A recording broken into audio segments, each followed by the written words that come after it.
मैं धनंजय कुमार द नागरिक में आपका स्वागत है। बिहार की राजनीति लगातार करवट ले रही थी।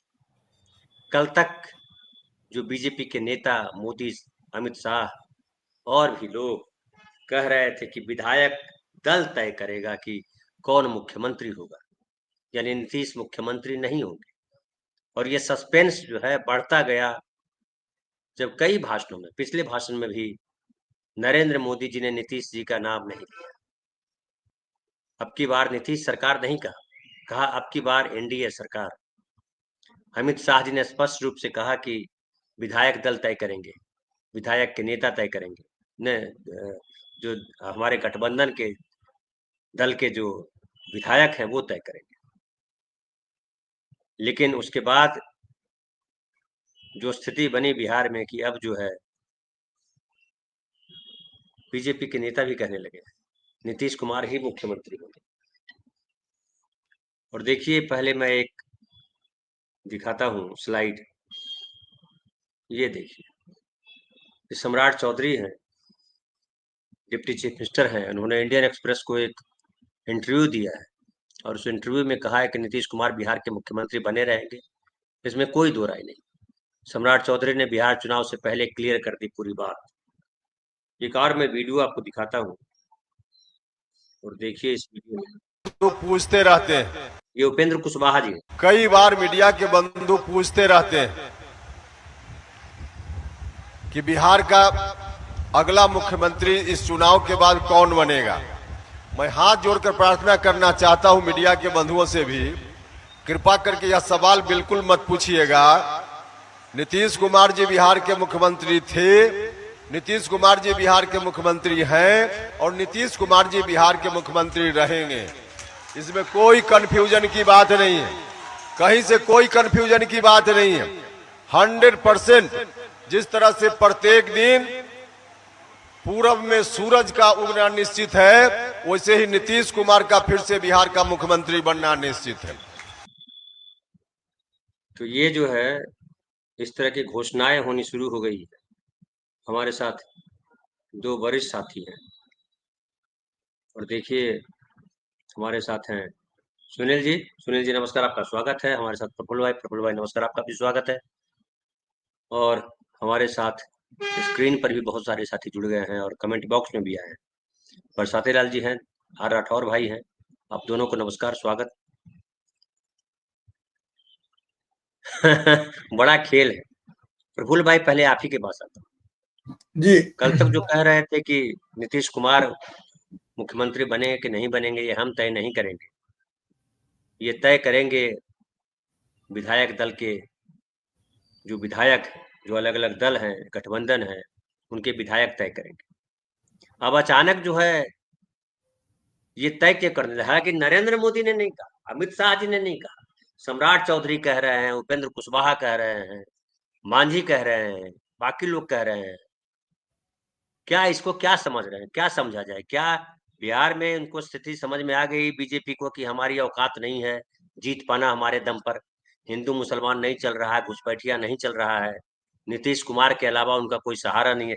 हम लोग के कहा एक नारा लगता था प्रफुल्ल भाई, है क्या, बोल बम के नारा बा, बाबा एक सहारा बा, याद है? तो क्या यही हो गया? क्या बोल बम के नारा बा और नीतीश एक सहारा बा बीजेपी के लिए, यही हो गया या कोई साजिश है? क्या आप समझ रहे हैं?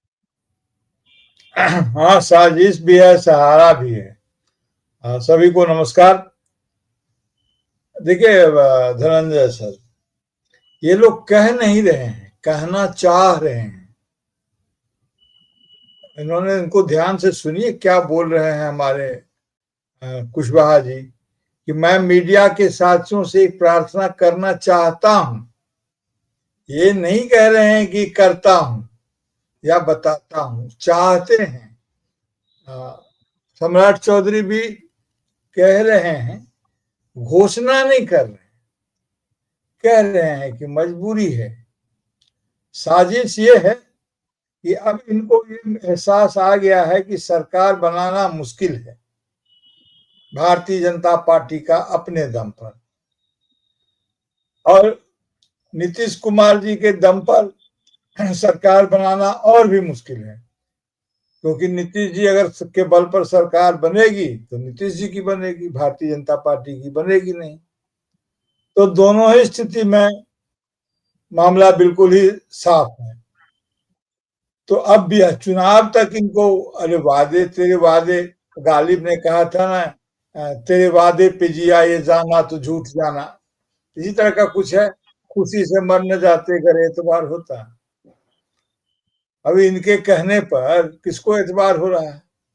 न बिहार की जनता को एतबार हो रहा है और न इन लोगों को।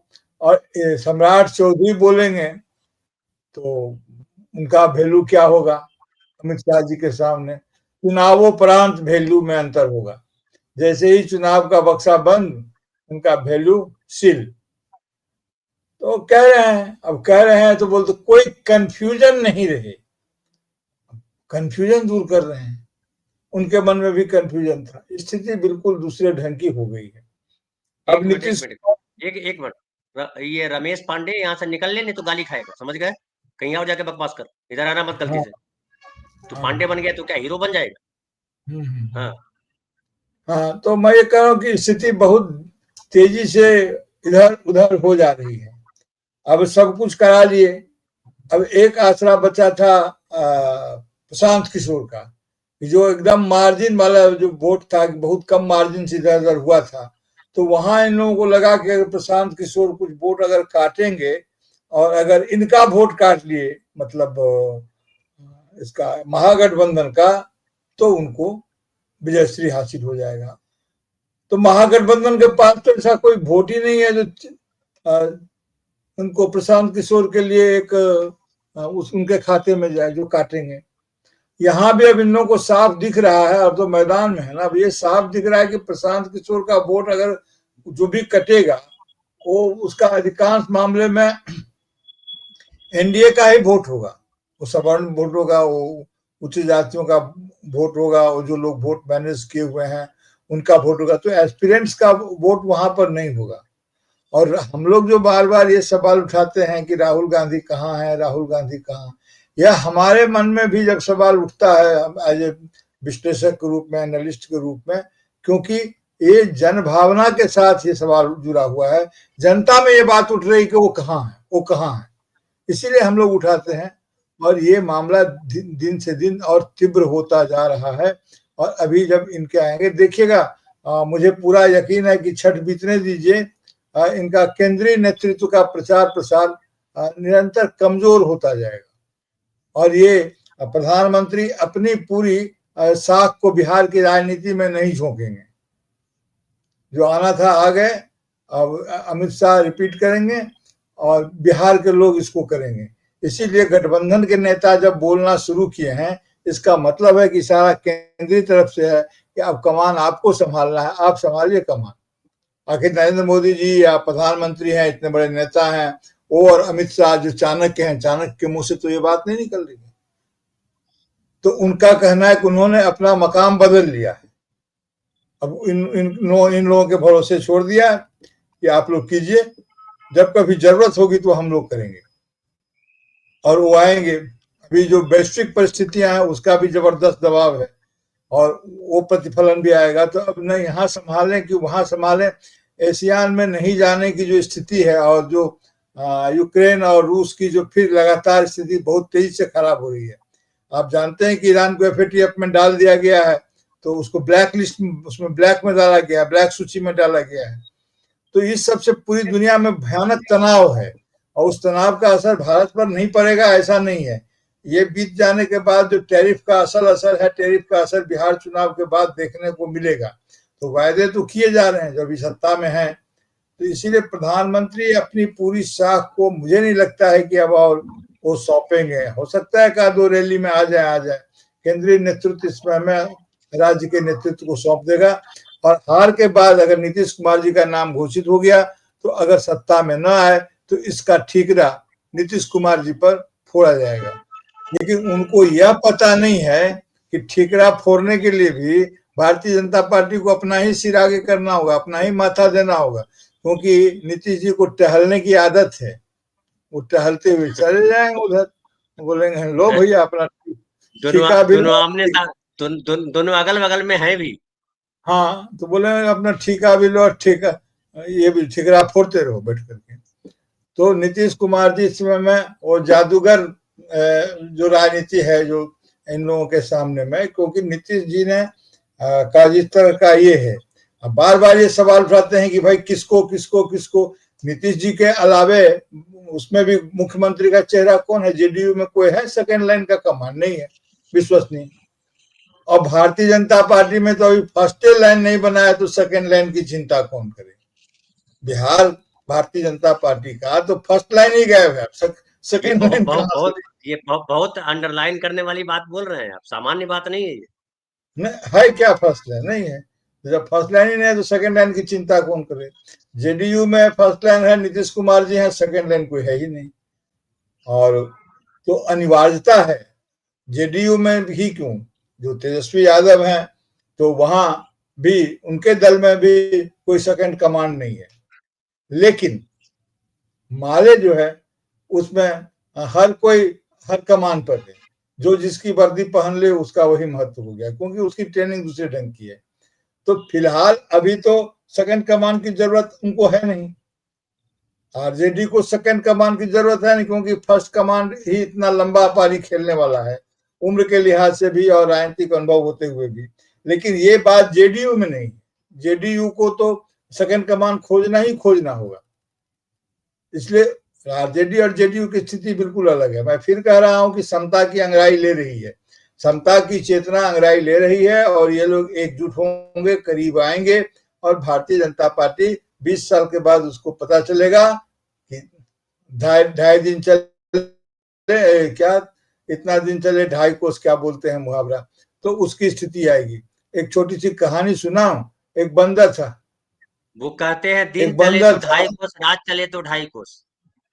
हाँ हाँ, एक बंदर था, वो गया समुद्र में जाता था मोती लाने के लिए, समुद्र या नदी जो भी हो, तो लाता था, तो सबको हाथ से दिखाता था कि ये मोती देखो देखो, सब बोलता था कि और ले आओ और ले आओ, तो उस मोती को माथे पर रख लेता था, फिर डुबकी मारता था, तो जो भी मोती लाया होता था वो बह जाता था।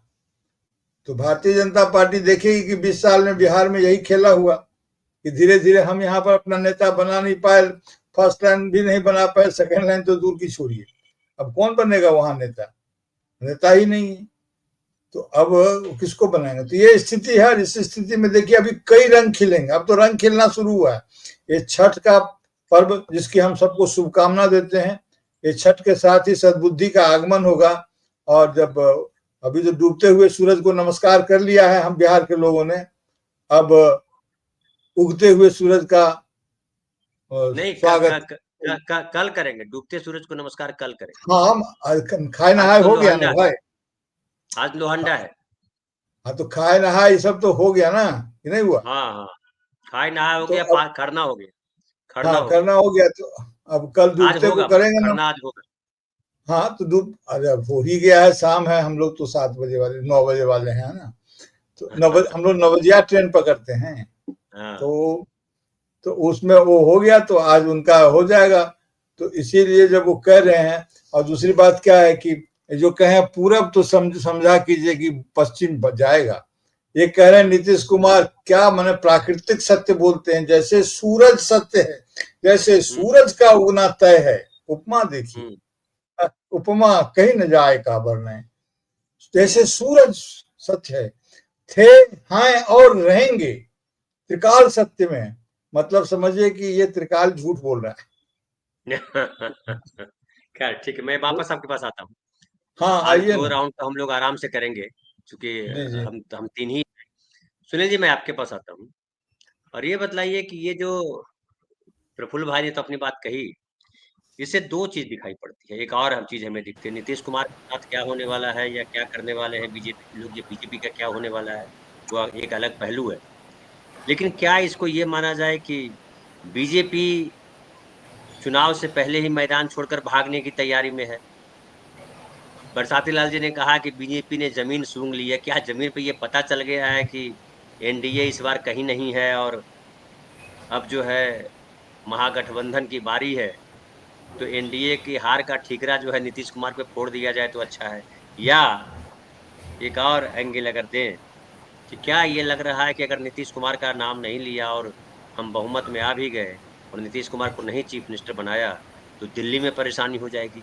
क्या आपको दिख रहा है, क्या देख पा रहे हैं? धन्यवाद रंजय जी। एक तो मैं प्रफुल्ल जी की बात पर बहुत विनम्रता पूर्वक असहमत हूं कि उनके पास मुख्यमंत्री का चेहरा नहीं है। गिरिराज सिंह चेहरा नहीं है, नित्यानंद राय साहब चेहरा नहीं है, रविशंकर प्रसाद जी चेहरा नहीं है।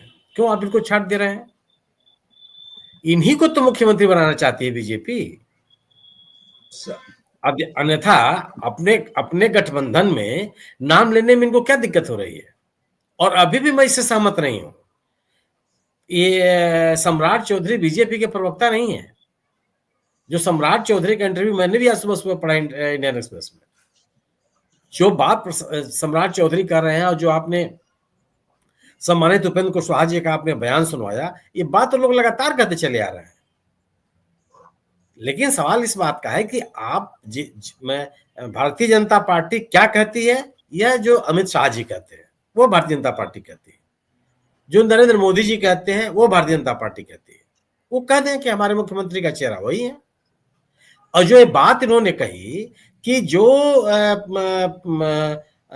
विधायक दल के नेता चुनेंगे, अरे विधायक दल ही अपना नेता चुनेगा। तो चुनाव तो जनता ही करती है, चाहे विधायक करते हो चाहे आदमी करता है। उम्मीदवार तो आप बनाते हैं ना। क्या जो जो जनता है वो अपने आप से अपना प्रतिनिधि चुन लेती है?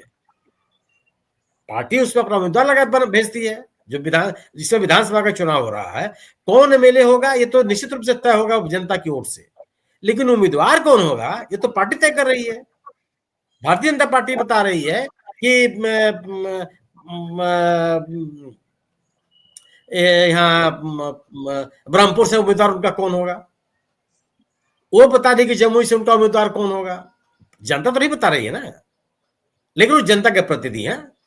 तो आप अपना उम्मीदवार बता दीजिए कौन होगा।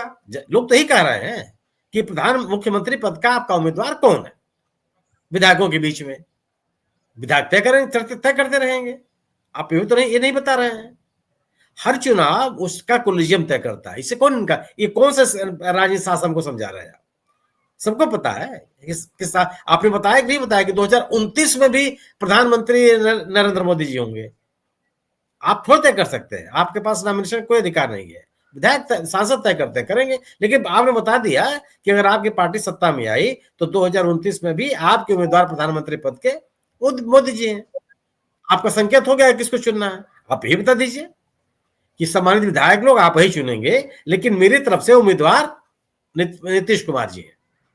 एक भी कर लीजिए। आप वो नहीं कर पा रहे हैं। आप वजह क्या है कि भारतीय जनता पार्टी नीतीश कुमार का नाम, मतलब भारतीय जनता पार्टी का मतलब ये लिपापोती है।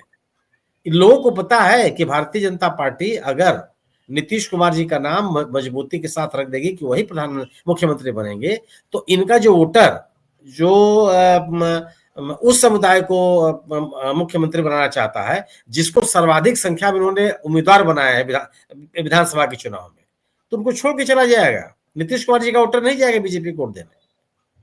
और यह भी पता है कि बीजेपी का वोटर एक बड़ा वर्ग है जो जनता दल यूनाइटेड को वोट नहीं देता। उनकी कोशिश केवल है इस बात के कुछ अंदर खाने रख करके, ऐसा नहीं है कि मतलब वो छिपाना चाहते हैं। वो ये तय भी है कि अगर उनकी सरकार सत्ता में आई तो चाहते हैं कि नीतीश कुमार मुख्यमंत्री न बने। वो कहते भी रहे हैं। बीजेपी के जो मूर्धन्य नेता हैं कहते रहे कि बिहार राज्य में अपना मुख्यमंत्री बनाना बीजेपी का सपना है। तब हम पंडित दीनदयाल उपाध्याय को श्रद्धांजलि दे पाएंगे, तब हम श्यामा प्रसाद मुखर्जी जी को श्रद्धांजलि दे पाएंगे, उनके प्रति कृतज्ञता ज्ञापित कर पाएंगे जब अपना मुख्यमंत्री बना। ये भारतीय जनता पार्टी कहती रही है। भारतीय जनता पार्टी ने अपने एजेंडे को कभी छुपाया नहीं। आप उसको पढ़ना चाहते हैं पढ़िए, न पढ़ना चाहते मत पढ़िए। तो वो, लेकिन उसके साथ मजबूरी क्या है, वो चाहती तो है और बड़े कोशिशों के साथ भी चाहती है। अपनी चाहत को पूरा करने के लिए वो प्रयास करते हुए भी दिख रही है। लेकिन नीतीश कुमार के बगैर वो चुनाव ही नहीं लड़ सकती। जीतना तो बड़ी दूर की बात है। वजह क्या है कि बिहार में नीतीश कुमार तो एक ऐसे व्यक्ति हैं जो एनडीए के साथ रहने में भी उनका मतदाता उनसे छिटकता नहीं है, उनके साथ है। क्योंकि उनको ये लगता है कि नीतीश कुमार अपने एजेंडे पे कायम है, वो भारतीय जनता पार्टी के एजेंडे को लागू नहीं होने दे रहा है। अब यह धारणा कमजोर होने लगी, लेकिन पिछले 4 चुनावों में यह धारणा उनके खिलाफ कमजोर नहीं हुई। लोग क्योंकि गवर्नेंस उनके साथ, उनकी सफलता के पीछे एक बड़ा एलिमेंट है, उस वजह से उनका कारक बना हुआ है। तो नीतीश कुमार के कारण वह अपने सामाजिक सशक्तिकरण की जो राजनीति है उसको बढ़ा लेती है बीजेपी, उसका भी सहारा ले लेती है, और प्लस जो उसका अपना एजेंडा है वो भी हो जा रहा है। आखिर वह भारतीय जनता पार्टी जो बाकायदे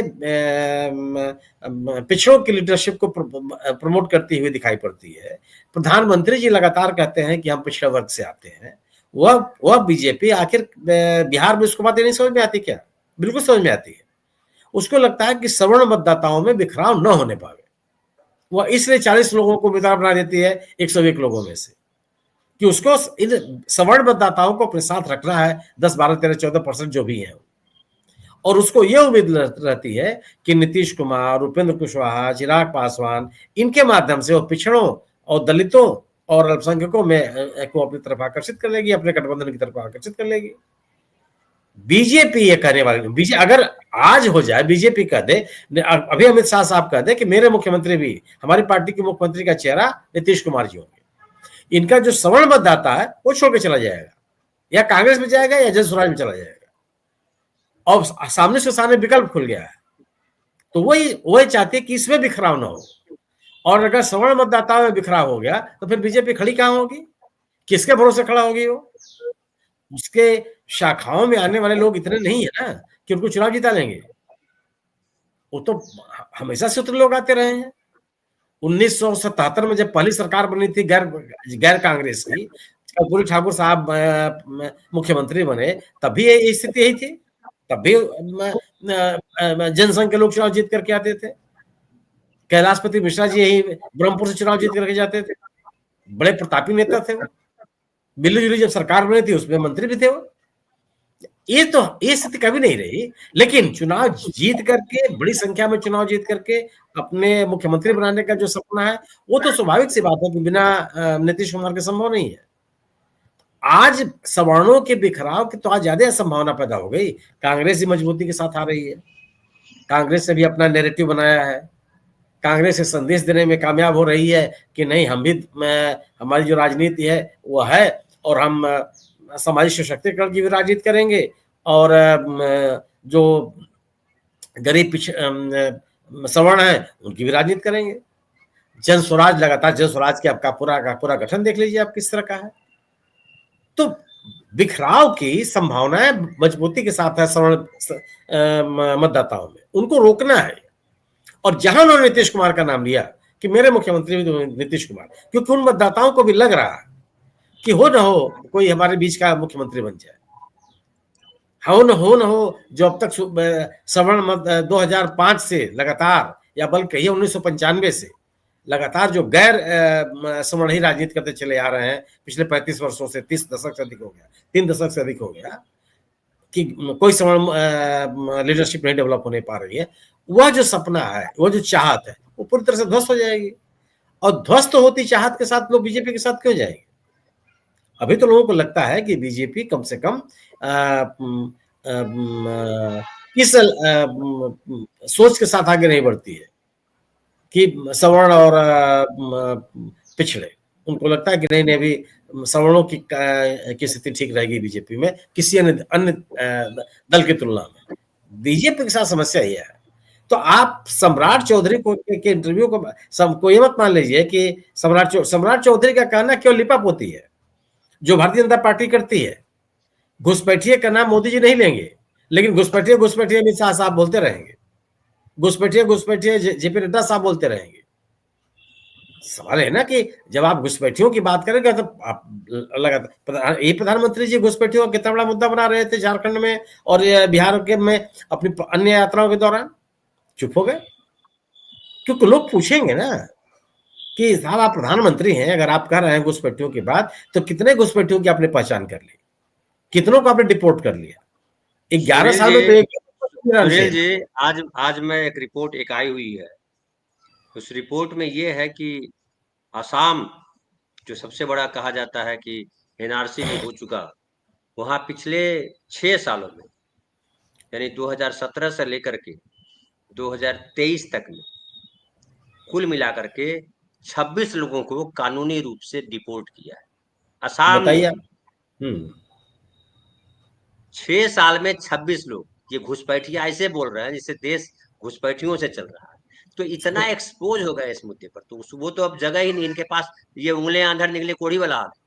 ये घुसपैठिया को हाँ। ना गले में बांध सकते हैं ना गले से बाहर निकाल सकते हैं। आसाम जैसे स्टेट में जहाँ एनआरसी कराया, इतना ढोल बजाया, पूरे देश में हंगामा किया, एनआरसी हो रही है, सीए होगा, अब सबको बाहर निकाला जाएगा। इतने सारे वहां आंदोलन हुए दिल्ली में, कई लोग उस आंदोलन की वजह से जेल में अभी तक बंद है, पिछले 5-6 सालों से जेल में बंद है।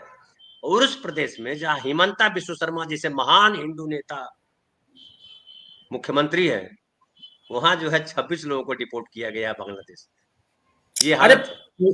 पूरे 11 वर्षों में गणना देख ले धनंजय जी, पूरे 11 वर्षों में कितने लोगों को उन्होंने भेजा है, और यूपीए सरकार ने कितने लोगों को भेजा था।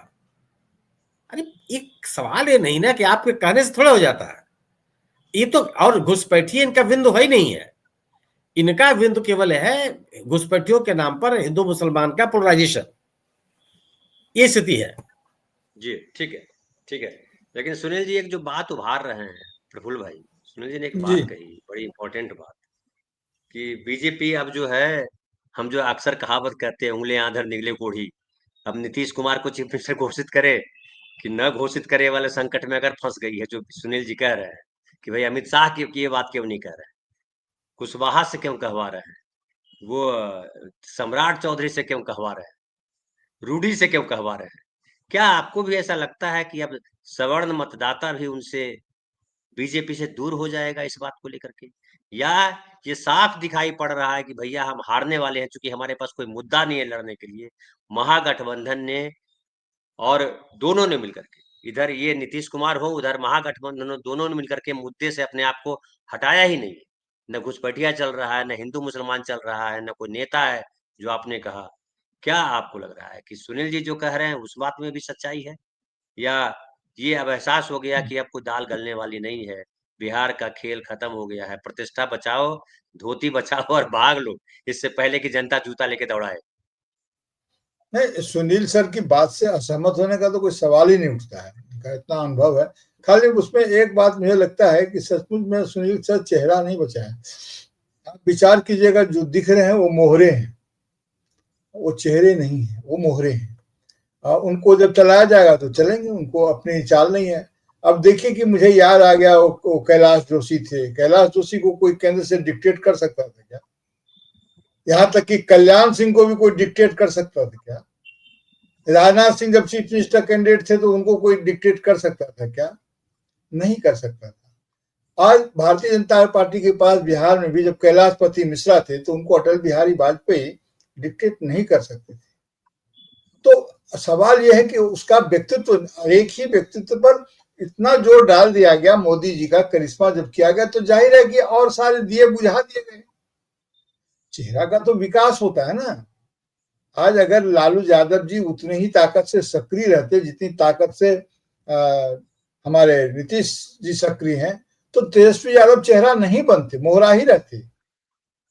तो ये मैं ये कह रहा हूं कि अभी राजनीति में जो व्यक्तिवादी स्थिति है, देखिए अब जैसे बसपा में क्या है, बसपा में चेहरे का संकट है। वो कई बार आकाश को लाती हैं, इनको लाती हैं, उनको लाती हैं, लेकिन उनको सूट नहीं करता है। तो चेहरे का होना बहुत जरूरी है। और यह जान जाइए कि जब ये क्या नाम है इसका, सम्राट चौधरी को जब वो चेहरा बनाएंगे तो पहले तो उन पर इतने आक्रमण हुए, एक भी भारतीय जनता पार्टी का एक भी आदमी तो नहीं बोला। जब प्रशांत किशोर उन पर बोल रहे थे सम्राट चौधरी पर, वो उप मुख्यमंत्री हैं सरकार के, तो न सरकार की तरफ से और न भारतीय जनता पार्टी का क्षेत्रीय या बिहार के नेता या केंद्र के नेता किसी ने नहीं कहा, चैलेंज नहीं किया, नहीं कहा कि यह गलत है। बल्कि जिसने कहा भी उसने कहा कि जवाब दीजिए। आज अशोक चौधरी का नाम तो आता ही नहीं है, अशोक चौधरी पर भी उन्होंने किया था संतुलित करने के लिए।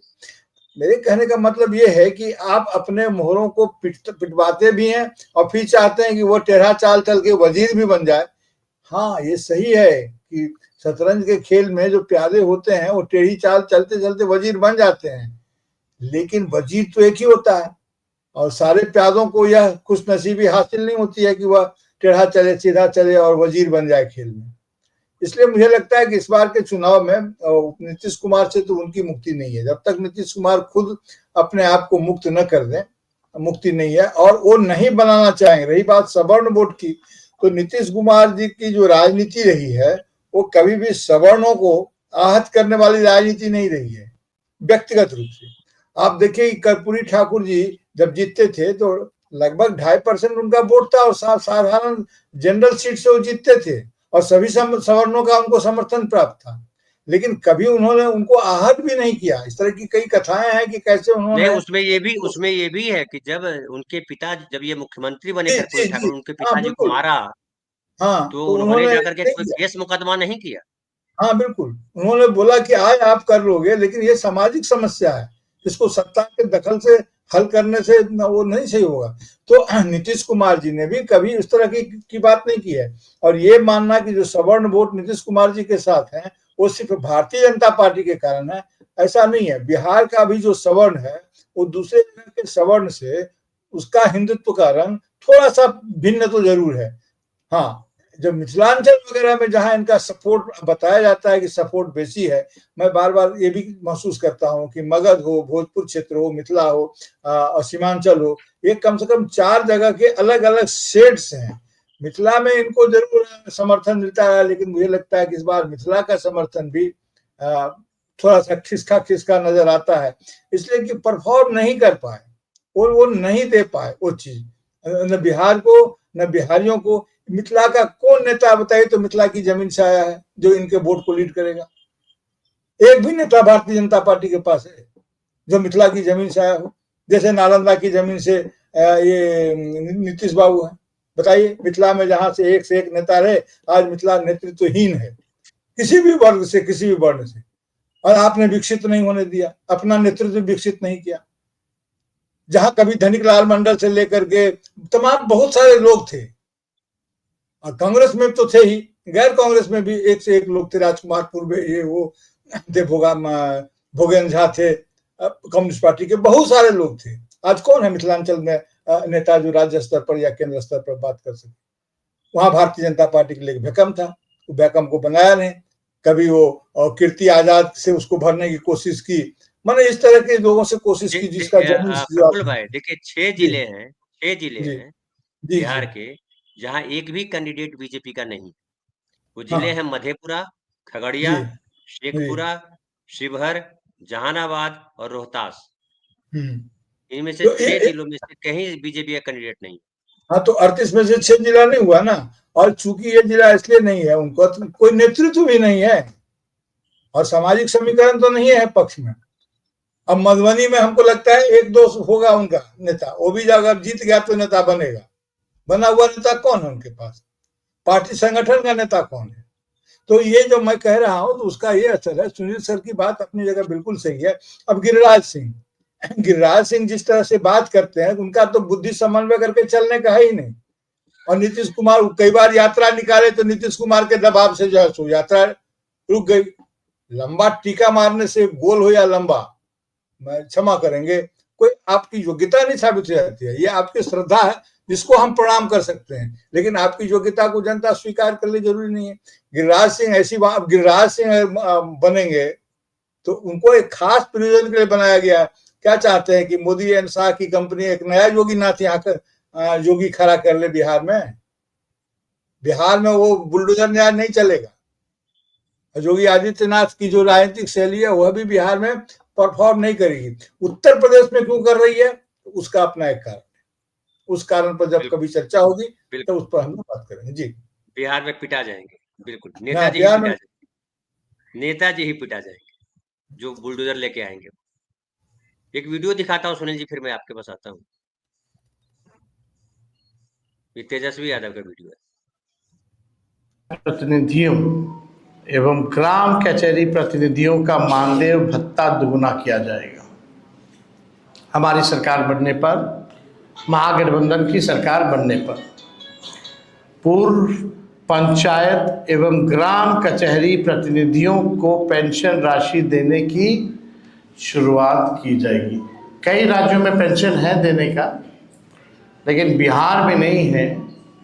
और पंचायत प्रतिनिधियों और ग्राम कचहरी प्रतिनिधियों की ये मांग थी लंबे समय तक कि उनको भी जो है पेंशन दिया जाए। उन लोगों से भी हमारी मुलाकात हुई थी और हम लोगों ने तय किया है कि इनको पेंशन भी दिलाया जाए। त्रिस्तरीय पंचायत एवं ग्राम कचहरी प्रतिनिधियों का 50 लाख का बीमा किया जाएगा। 2001 में पंचायत प्रतिनिधियों की शक्तियों के प्रतिनिधान हेतु राज्य सरकार द्वारा जारी संकल्प पत्र को पुनः जो है हम लोग जो है लागू किया जाएगा। जी सुनील जी, ये जो मुझे लग रहा है सारे सेक्टर को ढूंढ करके उन सेक्टर को एड्रेस किया जा रहा है, ये भी हालांकि बड़ा महत्वपूर्ण है। और इसको ऐसे समझिए कि मुखिया का अभी भी जो है 2500 रुपया मिलता है। मुखिया के जो मानदेय राशि है वो 2500 रुपया है।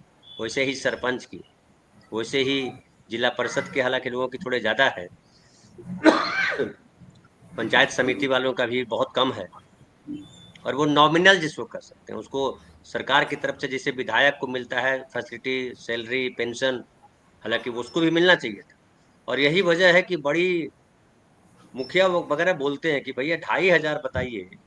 और जहाँ कहीं किसी के यहाँ कोई बच्चा पैदा होता है, अब वो पूरे पंचायत में समझिए 4 गांव है, जन्मदिन रोज किसी न किसी का जन्मदिन रहता है। जन्मदिन में जाके लिफाफा नहीं दीजिए तो आपके खिलाफ हो जाते हैं कि अच्छा मुखिया जी हम बुलाए थे बेटा का जन्मदिन में नहीं आए, तो अच्छा वोटवा देने समय आइएगा, वोटवा देंगे। क्योंकि सबसे टफ हमारे यहाँ माना जाता है पंचायत का चुनाव, उससे आसान माना जाता है विधायक का चुनाव, सबसे आसान कहा जाता है लोकसभा का चुनाव। तो ये एड्रेस तो किया है, लेकिन हालांकि बहुत कम है। 2500 को 5000 कर देना कौन सी बड़ी बात है, बहुत ज्यादा नहीं। लेकिन कम से कम सारे लोगों को एड्रेस कर रहे हैं तेजस्वी यादव। क्या आपको लगता है इतनी सारी जो एक साथ घोषणाएं कर रहे हैं, हालांकि पढ़ते समय लड़खड़ा जाते हैं, इससे पता लगता है कि कहीं ना कहीं कोई ला करके चीजों को दे रहा है। क्या आपको लगता है कि इतनी घोषणाओं के साथ कहीं पब्लिक जो है ओवर तो ना हो जाए कि यार इतनी घोषणाएं कर रहे हो यार, क्या है, ओवरडोज तो नहीं हो जाएगा? क्या लग रहा है? नहीं, इस चुनाव में इस तरह घोषणाएं होती हैं। अब अगर इन घोषणाओं का आप मूल्यांकन करने लगेंगे तो भारतीय जनता पार्टी तो कहीं नहीं टिकेगी। जब 2014 में प्रधानमंत्री जी ने, आज के प्रधानमंत्री जी ने कहा था कि 2 करोड़ लोगों को रोजगार देंगे प्रतिवर्ष, किसी ने सवाल उठाया था क्या? ये चुनाव की घोषणाएं हैं, ठीक है, लेकिन सभी वर्गों को बिहार में पिछले वर्षों में, पिछले 20 वर्षों में नीतीश कुमार की सरकार किसी के बारे में इस तरह घोषणा नहीं करती रही है।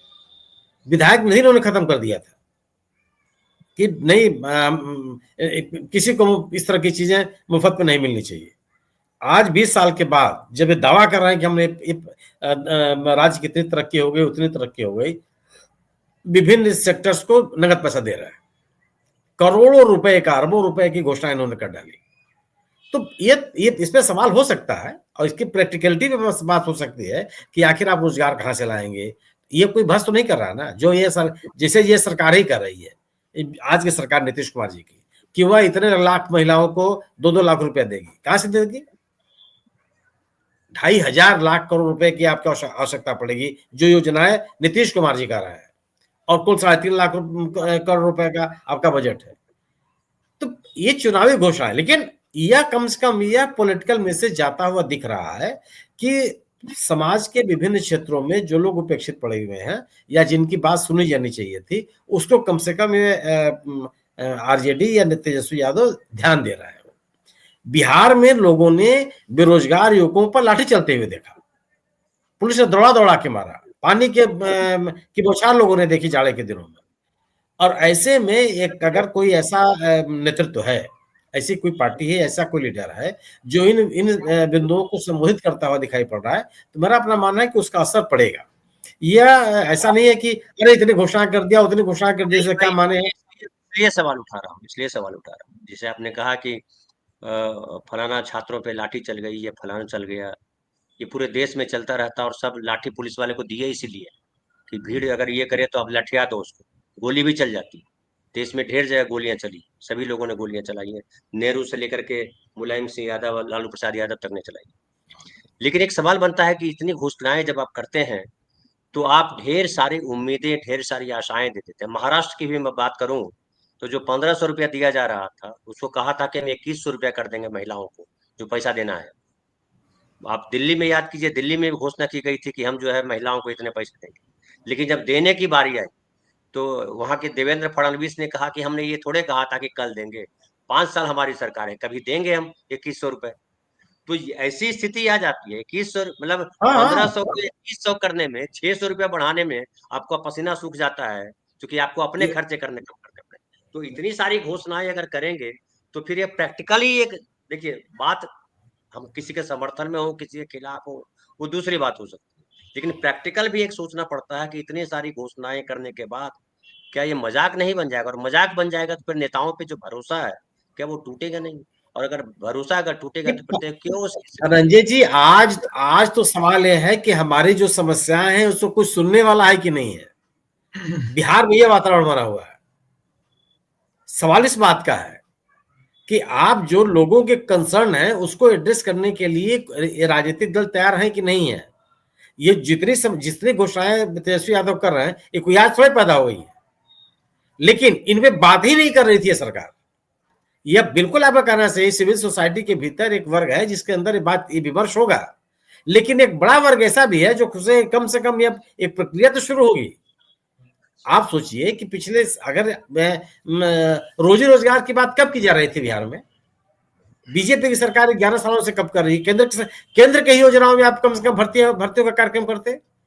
कितने रोजगार मेले लगे हैं सेना के, पुलिस के, अन्य मामलों के बिहार राज्य में, और पहले कितने लगा करते थे?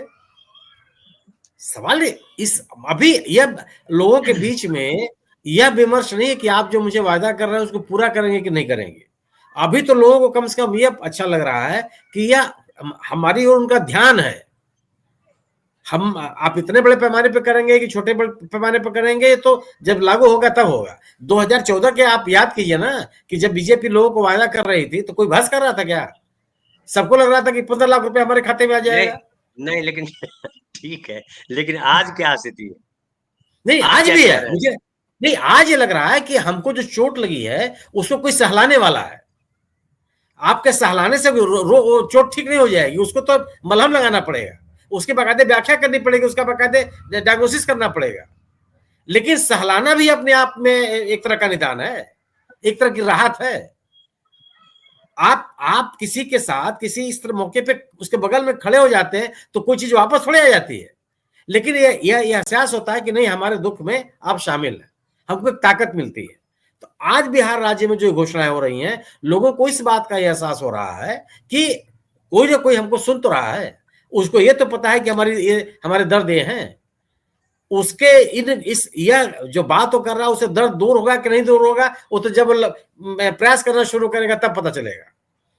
लेकिन आज जो मुझे लगता है कि इन घोषणाओं का असर यह है कि आपको हमारे समस्याओं का एहसास है, आप हमारी तरफ देख रहे हैं। ठीक है, ठीक है, ठीक है। प्रफुल्ल भाई, एक बात जी फिर बनती है कि अब 28 तारीख से अभी तो तेजस्वी पूरे फॉर्म में दिखाई पड़ रहे हैं जब से आए हैं, मतलब जब से लालू प्रसाद जी से अपने ये अशोक गहलोत जी मिले और चीफ मिनिस्टर के तौर पे उनका नाम अनाउंस हुआ, तब से फिर से एक बार जो है तेजस्वी यादव पूरे पूरे फॉर्म में, मुकेश सहनी उनको साथ लगातार रह रहे हैं। हालांकि एक कल भाषण जहां दे रहे थे वहां एक मुस्लिम नेता आए थे और वो वक्फ कानून लेकर के चढ़ गए कि वक्फ कानून का बिल क्या है, हालांकि वो कानून बन चुका है, वो फाड़ दिया जाएगा, फलाना कर दिया जाएगा। हालांकि बाकी नेता ने कुछ नहीं बोला। तो ये इससे भी बचाना जरूरी है कि जो रोटी रोजगार वाला जो सवाल तेजस्वी ने खड़ा किया है, ये बहुत महत्वपूर्ण है, और इसकी जमीन है पिछले 20 साल से कि रोटी रोजगार और फलाना ढिमकाना के अलावा हिंदू मुसलमान नहीं होने दिया गया यहाँ पे, उसके भी एक बड़ी वजह है उसमें। तो क्या आपको लगता है कि इस तरह के घोषणाएं से, या कहिए कि जिस तरह से बीजेपी ने अपने आप को किनारे करना शुरू कर दिया है, अगर माना जाए ऐसा तो, कि उसको लग रहा है कि अब जो है सत्ता बिखरने वाली है। तो क्या कांग्रेस पार्टी की दूरी क्यों आप देख रहे हैं? कांग्रेस पार्टी अभी तक जो है एंटर नहीं की है। यहाँ के जो लोकल नेता हैं वो समझ नहीं पा रहे हैं कि क्या करना है, उनको समझ में ही नहीं आ रहा है। कहीं कांग्रेस के नेता दिखाई नहीं पड़ रहा है। अशोक गहलोत जब से गए हैं, कहीं कांग्रेस का कुछ दिखाई नहीं पड़ रहा है मीडिया में। अब राहुल गांधी के आने का इंतजार किया जा रहा है कि 28 तारीख को घोषणा पत्र आएगा साझा, और फिर राहुल गांधी प्रचार करेंगे और फिर चीजें होंगी। तो यहाँ कांग्रेस के साथ भी वही हो रहा है जो बीजेपी के साथ है, कि लोकल नेता नहीं है। कितनी हवा भरेंगे राहुल गांधी, कितनी हवा भरेंगे राहुल गांधी की जीत वाली पोजीशन में आ जाएं और उनको उनका हक मिल जाए। अब ये भी कहा जा रहा है कि जो अल्लाह बरू थे, अल्लाह बरू ने एक माहौल बनाया और उसके बाद वो फिर उसको माहौल जो बनाया वो फिर पिंच कर दिया गया, वो सारी खेल खत्म हो गए, सारी चीजें बिखर गई। तो इसको आप किस तरह से देख रहे हैं? देखिए, ये बात तो सच आपने कहा कि कांग्रेस के पास भी कोई नेता नहीं है, कोई चेहरा नहीं है। लेकिन कांग्रेस अपना मुख्यमंत्री बनाने के लिए भी तो परेशान नहीं है ना। नहीं है तो नहीं है, जो नहीं है उसका गम क्या, पहली बात। दूसरी बात यह है कि सबसे कठिन चुनाव पंचायत का नहीं होता है, सबसे कठिन चुनाव होता है पैक्स का। पैक्स का जब चुनाव होता है तो वह बहुत कठिन चुनाव होता है। उसमें जनता वोट नहीं देती है। जो प्रारंभिक कृषि शाख समिति होती है, प्राइमरी एग्रीकल्चरल क्रेडिट सोसाइटी, उसके लोग जब देते हैं, क्योंकि वहां पर भारतीय ग्रामीण आर्थिक परियोजनाओं का सीधा जुड़ा रहता है पैक्स। गुजरात में तो भारी हार हो गई है। हाँ, तो वो उसमें पैक्स जीतता है, लेकिन वे जनप्रतिनिधि नहीं होते हैं, इसलिए उनका पेंशन नहीं हो सकता है।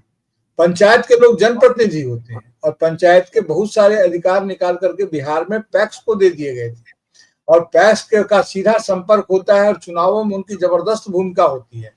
बहरहाल हम फिलहाल उस पर तो बात नहीं कर रहे हैं, लेकिन ये जरूर कहना चाह रहे हैं कि राहुल गांधी अभी जो बिहार में इसका क्या नाम है, महागठबंधन की, अंग्रेजी में जिसको बोलते हैं एक भिन्न संदर्भ का शब्द है क्राउनिंग, अभी वहां पर इनकी क्राउनिंग हो रही है।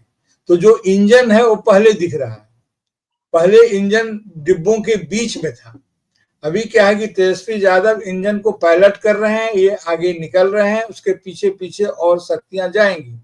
तो पहले उनको वो लीड लेने देंगे, क्योंकि देखिए जब आप मैदान सजा लिए हैं तो कौन फॉरवर्ड खेलेगा, कौन फ्रंट फॉरवर्ड रहेगा, कौन बैक में खेलेगा, कौन साइड में रहेगा, ये सारी चीजें सज गई हैं। अब जब ये माहौल बना लेंगे, इनको लीड लेना है, उसके बाद राहुल गांधी आएंगे या क्या करेंगे ऐसी उम्मीद है। लेकिन मुझे लग रहा है कि केंद्रीय नेतृत्व, चाहे वो भारतीय जनता पार्टी का हो या कांग्रेस का हो, अपनी पूरी की पूरी साख बिहार के चुनाव में झोंकने से थोड़ा परहेज कर रहा है। थोड़ी सी झिझक तो है, और वो ये महसूस कर रहे हैं कि ये जो बिहार के नेता हैं ये तय कर लें कि आपस में कि किसकी जीत होती है, क्योंकि जनता इन्हीं की आवाज सुन रही है। कांग्रेस एक माहौल बनाती है, लेकिन वो आवाज कारगर असर होता है। कांग्रेस बोलती बहुत है, कांग्रेस के बोलने का प्रभाव होता है, लेकिन जनता को कहते हैं बिहार के नेता, बोलने और कहने में फर्क है। जो लोग कहते हैं उसको लोग सुनते हैं, उनको लगता है कि अपना आदमी है, ये बोल रहा है, और बाहर के आदमी का भरोसा है। भारतीय जनता पार्टी का नेतृत्व भी वहां पर बाहरी होकर रह गया है। और ये तमाम जो एक नया फिनोमेना ये है कि एकमात्र उत्तर प्रदेश में तो ये सीधे है भारतीय जनता पार्टी है और अखिलेश यादव जी का समाजवादी पार्टी है, दूसरा कोई क्षेत्रीय दल नहीं है। लेकिन तमिलनाडु में यह सीन नहीं है। तो तमिलनाडु का पैटर्न बिहार में है। बिहार में दो क्षेत्रीय शक्तियां ही प्रमुख शक्तियां हैं, कोई राष्ट्रीय शक्ति यहाँ नहीं है, जैसा कि तमिलनाडु में वहां पर क्षेत्रीय शक्तियां ही प्रमुख शक्तियां हैं। अब बिहार में ऐसा है, क्योंकि उत्तर प्रदेश में ऐसा नहीं है। उसमें अखिलेश यादव है जी हैं और राष्ट्रीय पार्टी है, कोई दूसरी क्षेत्रीय पार्टी नहीं है। इसलिए बिहार की राजनीति दूसरे ढंग की है। इसीलिए कांग्रेस हो या भारतीय जनता पार्टी हो, दोनों के केंद्रीय नेतृत्व को ये लग रहा है कि जमीन बहुत कठिन है और यहाँ फूक फूक कर पैर रखने की जरूरत है। यहाँ कबड्डी खेलने के लिए दौड़ के जाएंगे तो 20 साल से कबड्डी खेलिए रहे हैं भारतीय जनता पार्टी भी, और 35 साल से कांग्रेस भी छू नहीं पा रही है उस मैजिक पॉइंट को जहां से उनकी स्वीकृति बनती है। तो बिहार की राजनीति कई मामलों में महत्वपूर्ण है, और एक मामला यह है कि यहाँ पर पूरे हिंदी पट्टी में 2 क्षेत्रीय पार्टियां ही प्रमुख राज्य की प्रमुख पार्टियां हैं और केंद्रीय पार्टी की कोई भूमिका नहीं है, जो कि सीमावर्ती इलाकों में या गैर हिंदी प्रदेशों में यह प्रवृत्ति थी।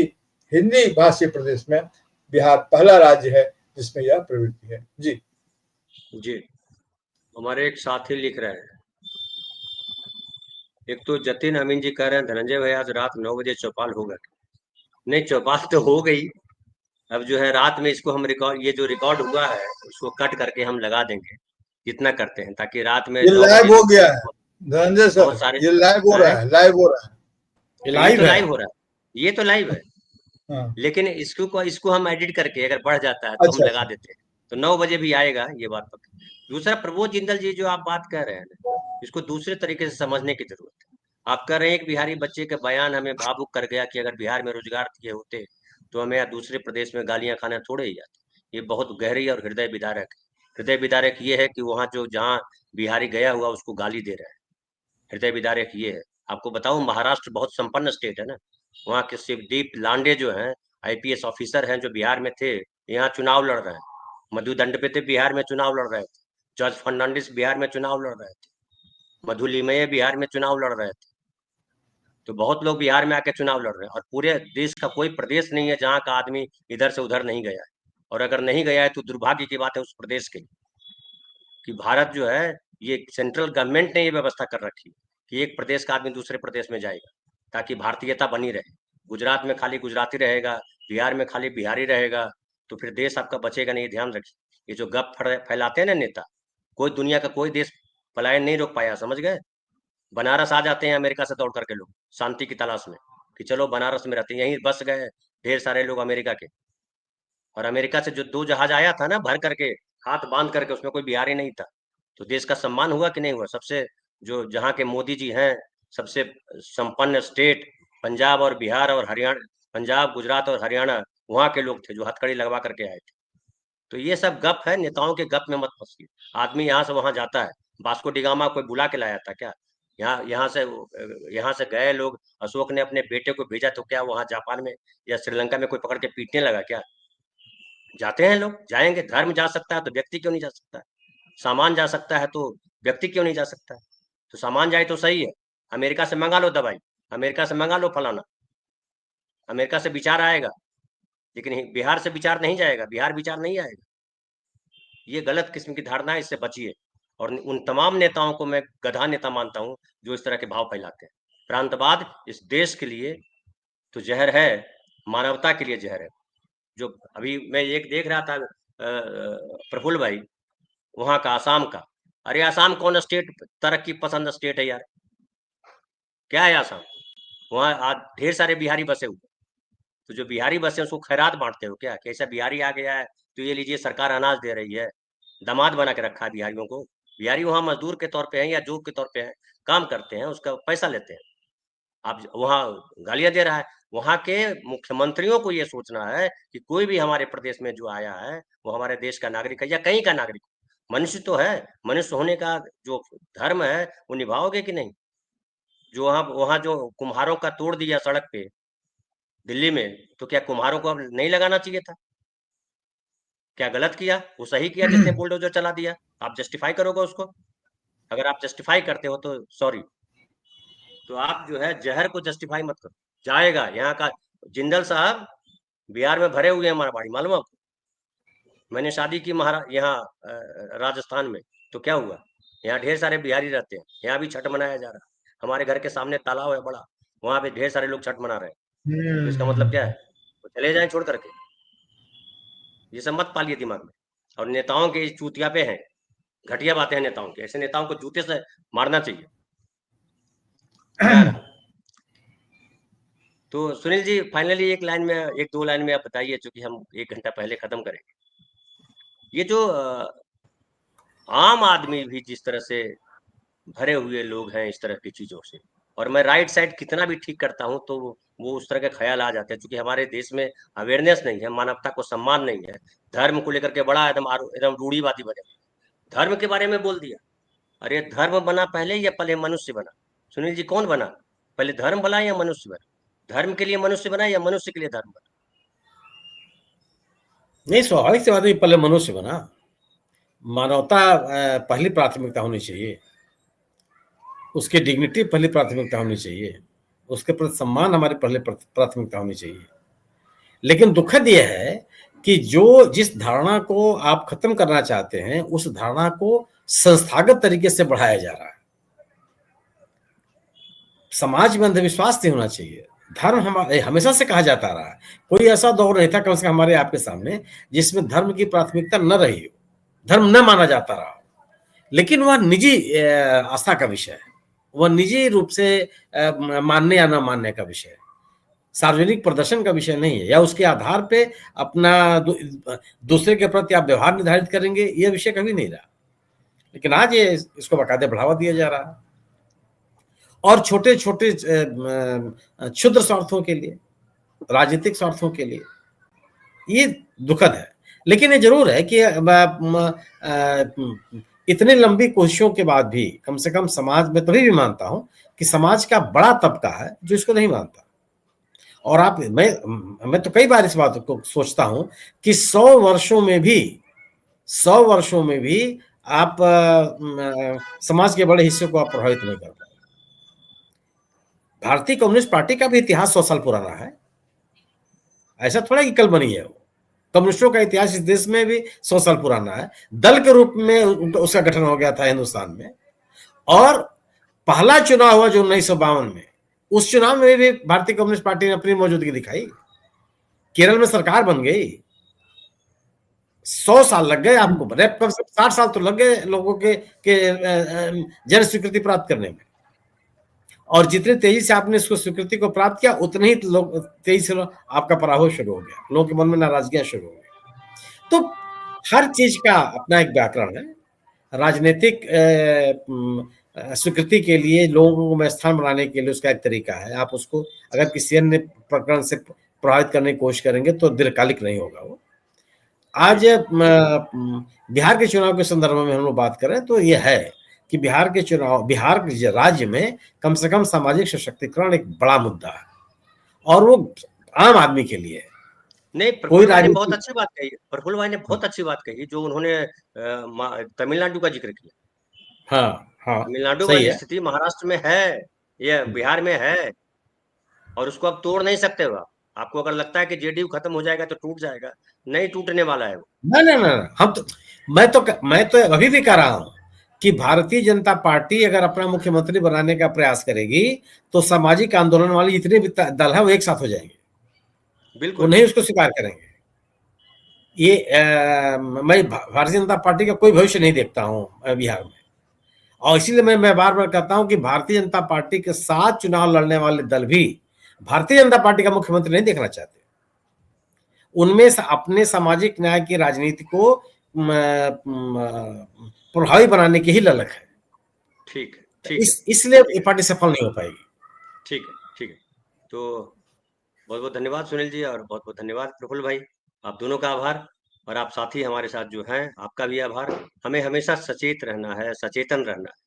अगर सचेतन नहीं है, जिसे वो कांग्रेस ने किया था ना यहाँ पे, उसके साथ पलायन रोको और क्या तो कहा था, अरे कौन रोक देगा पलायन? कैसे रोकोगे पलायन? आप इतना आसान काम है पलायन रोक देना? पलायन रोकोगे तो आप नदी की धारा रोक दोगे, जिससे नदी की धारा की तरह आदमी का इधर सुधर जाना। रोक दो नदी, फिर देखो क्या होता है। तो बहुत बहुत धन्यवाद, मिलते हैं फिर कल सुबह।